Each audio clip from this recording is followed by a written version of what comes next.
At least 225 judges across the country, including 23 appointed by President Trump himself, have ruled against Trump's mass detention policies, saying that they violate due process under the law. Today, Trump has locked up an unprecedented 66,000 people in the most dehumanized conditions in his push for mass deportations of immigrants of every status, a number that will only continue to skyrocket with an unprecedented $45 billion more for ICE that was included in the Republicans' big bad betrayal bill, even as they stole health care from 16 million Americans. ICE's own numbers show that 73% of those who have been detained have absolutely no criminal record, and the vast majority of the remaining 27% have minor convictions like traffic violations. Today's detention facilities function as jails.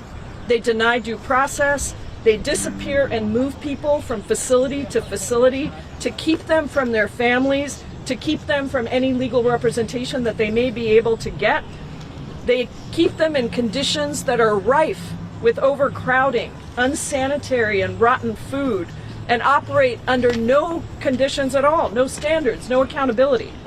Meanwhile, DHS has illegally refused to allow members of Congress to do our jobs, to conduct unannounced visits and oversight of these facilities, going as far as to arrest a member of Congress who was carrying out her legitimate oversight responsibilities.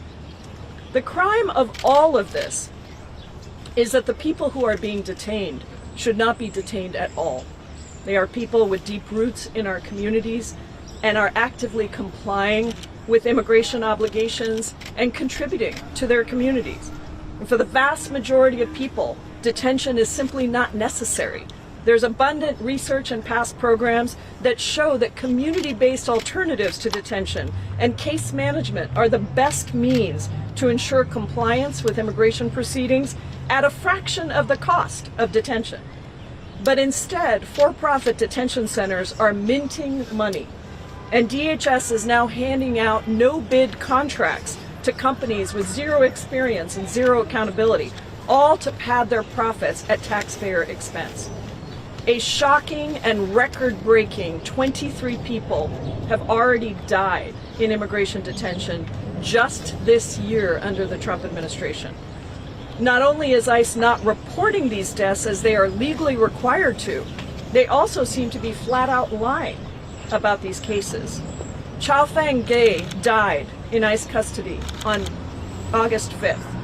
According to ICE, he died by suicide. But according to his attorney, he was found with his hands and feet tied. Both of these things cannot be true. We are here today to say enough. Our Dignity for Detained Immigrants Act has a remarkable, unprecedented 123 original co-sponsors.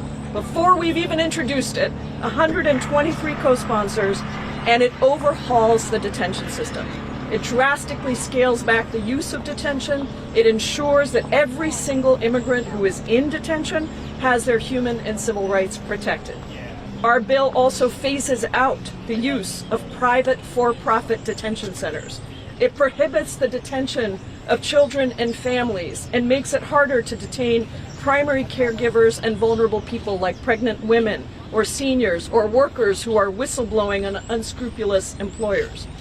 It requires DHS to allow members of Congress to do our jobs and conduct those unannounced inspections that hold these facilities accountable.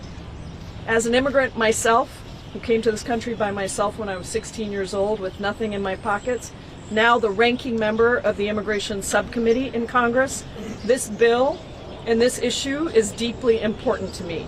And I'm going to do everything I can to push it to become law and to ensure that the kind of lawlessness that we are seeing today is never tolerated by the United States government again.